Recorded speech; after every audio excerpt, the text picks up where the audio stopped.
A gente já está há tantos anos discutindo sobre como salvar democracias que às vezes a conversa cansa um pouco. Só que algo muito interessante está acontecendo na Alemanha. E veja, na real existem três maneiras de olhar para a decisão que o Departamento de Proteção da Constituição tomou ao considerar o AfD, o partido que levou 21% dos votos na eleição de fevereiro agora, e classificá-lo como extrema-direita. A primeira maneira é como a direita populista está tratando por aí. Uma violação da liberdade de expressão, olha só que absurdo e para lá papá. A segunda é como muita gente de esquerda encara. Tem de tornar ilegal, tem de proibir, tem de calar, estão mais do que certos e tudo mais. Aí tem uma terceira maneira. Entender o que os alemães fizeram, porque lá eles não acham nada disso óbvio, nada disso simples, e estão caminhando com muita cautela. Então vamos começar pela decisão, ou pela linha de decisões. No dia 30 de janeiro, o Bundestag, o parlamento alemão, mandou que se formasse um painel de especialistas na Constituição para que avaliassem se cabe abrir um processo de banimento do AfD. Esse partido, Alternativa para a Alemanha, se tornou o terceiro maior do país após a eleição de fevereiro. Eles consideram, por exemplo, que pessoas que vêm de terras muçulmanas não devem ter o mesmo status de cidadania de alemães que tenham nascido no país. A decisão dos deputados é bastante simples.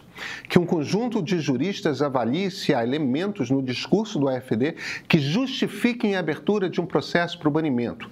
Não é um processo que cabe ao parlamento. O que o Congresso faria é abrir uma ação e levá-la à Corte Constitucional Federal, que é o nosso equivalente ao Supremo. Em 20 de março, a Corte Local de Stuttgart rejeitou um pedido do AfD para que o Serviço Estadual de Inteligência retirasse o partido da lista de organizações de extrema-direita. Quer dizer, a Polícia Investigativa Local definiu o AfD assim, como extremista. Isso quer dizer que eles mantêm a agremiação em vigilância permanente. O partido pediu para a Justiça retirá-lo dessa lista. Os juízes negaram. Aí, uma semana depois, em 27 de março, um processo similar foi decidido pela Corte Constitucional. De novo, a principal corte do país. O AfD havia requerido acesso ao financiamento público para sua fundação, para a fundação do partido. O Supremo alemão disse que não, pois a suspeita de que a organização seja extremista é válida e enquanto não ficar claro que, na verdade, é um partido democrático como qualquer outro, não terá esse dinheiro público. Outros ele tem, esse não. Aí, na sexta-feira passada, o Escritório Federal de Proteção à Constituição tornou público um relatório de mais de 1000 páginas. Após uma investigação de 3 anos, tirou a AfD da lista de organizações suspeitas de serem extremistas e o passou para outra lista, a de organizações extremistas. Quer dizer, subiu um degrau. O resultado dessa decisão é que as organizações policiais nacionais passam a ter pleno poder de investigação. Não precisam de assinatura de juiz algum para investigar, botar escutas, quebrar sigilos. Isto não é um banimento, é apenas uma classificação oficial. Na Alemanha, o AfD é considerado uma agremiação de extrema-direita. Os parlamentares que foram eleitos seguem eleitos, seus líderes continuam podendo falar o que quiserem, o partido é legal. Mas está no centro da lupa oficial, ele está na mira. E sim, isso abre o debate oficial sobre bani-lo por completo. O que cada estado agora começa a discutir é se todo o financiamento de campanha deve ser suspenso por completo. Se também funcionários públicos afiliados ao AfD devem ser demitidos. É nesse ponto em que a gente está. O secretário de Estado americano, Marco Rubio, logo tweetou, disse que esse poder de investigação total mostra que a Alemanha é uma tirania disfarçada, que deixou de ser uma democracia. Elon Musk afirmou também no X que o AfD é um partido centrista. E o Ministério do Exterior alemão respondeu ao secretário americano: nós aprendemos com nossa história que o extremismo de direita precisa ser interrompido. Essa é a ideia-chave que a gente precisa encarar. Para pensar democracias, precisamos pensar em como democracias se organizam. Uma pista? História importa. História importa muito. E não, nem todas as democracias se formam iguais. Eu sou Pedro Doria, editor do Meio. E olha, sabe, eu realmente acho divertido quando, às vezes, no mesmo vídeo vem um ele é comunista e logo depois um ele é bolsonarista. Não é à toa que nós somos atacados pelos dois lados. A gente não joga em cima do muro. O meio preza pela liberdade. Liberdade para discordar, para ouvir direita, esquerda, para pensar diferente, mesmo que as pessoas tenham congelado na polarização. O meio é lugar de conversa. É onde você se informa sobre política, economia, cultura, tecnologia e atualidades, ouvindo sempre diferentes pontos de vista de gente que trabalha com fatos, com números, com análises qualificadas. Temos streaming com filmes que não repetem o que está por aí, te fazem saber mais e pensar diferentemente. Nossa edição de sábado mergulha em temas, atuais, para você saber como opinar sem ficar replicando o discurso. O meio político é um conteúdo especial semanal para entender o cenário em Brasília e o que está rolando no cenário político. Vem conhecer o Meio Premium. Caso você não goste, o que eu duvido, o cancelamento é zero burocracia. Leia, assista e compreenda o que é essencial para sair das bolhas. E esse é o ponto de partida.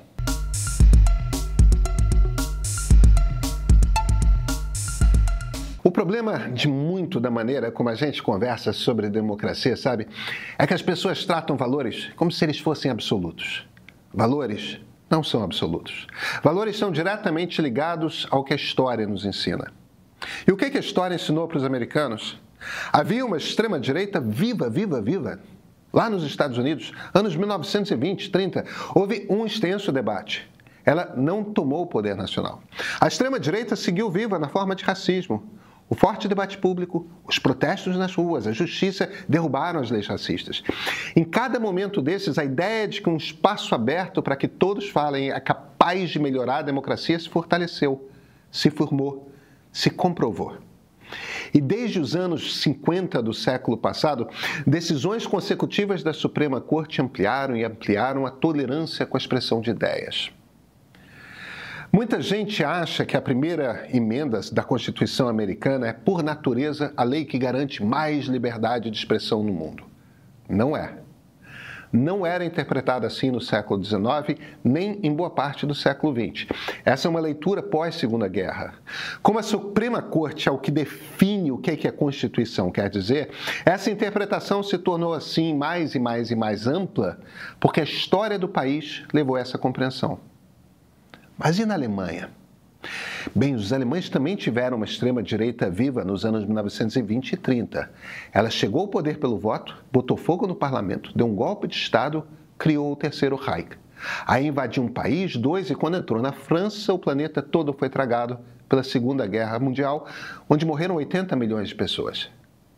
Então, quando eles foram escrever uma Constituição, aí eles incluíram o que chamam de cláusulas da democracia militante. Esses artigos não vieram do nada. Vieram do trabalho de juristas que se exilaram no período nazista e ficaram estudando sobre como erguer um documento constitucional para uma Alemanha futura, em que algo como o nazismo não pudesse renascer. E veja, a Constituição é 100% alemã. Mas nos anos 40 do século passado, os americanos dominavam metade do país, interferiam nas decisões e, sim, eles, americanos, aprovaram cada um daqueles artigos.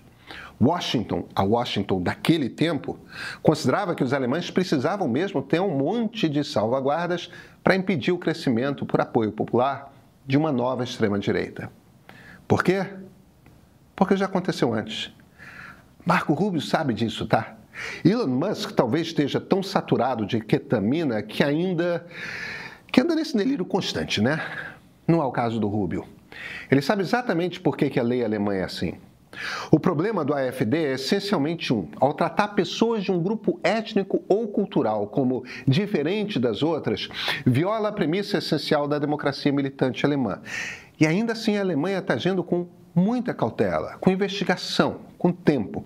Compreende que o AfD é popular, que um grupo cada vez maior de jovens se sente representado por sua voz e pela sua mensagem.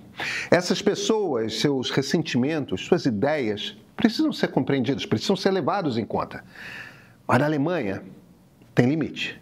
As pessoas não são banidas. Seus títulos de eleitor, eles não são cassados. Só que o partido se não se moderar minimamente, pode sim ser extinguido. Não é amanhã, não é depois, mas esse processo, ele está em marcha. E nós no Brasil, hein? O que nós aprendemos com a nossa história? Uma pista. General que tenta golpe e não é punido, tenta sempre uma segunda vez. E tenta uma terceira. A gente não pode abrir esse flanco. Quem planejou um golpe militar e tem estrelas no uniforme, precisa encarar a justiça. Precisa ser punido. Esse é o nosso fardo histórico. Nós não somos como os americanos. Aqui a democracia acaba de vez em quando. Não é à toa que nós somos atacados pelos dois lados, tá? A gente não joga em cima do muro. O meio preza pela liberdade. Liberdade para discordar, para ouvir direita e esquerda, para pensar diferentemente em meio a essa calcificação da polarização.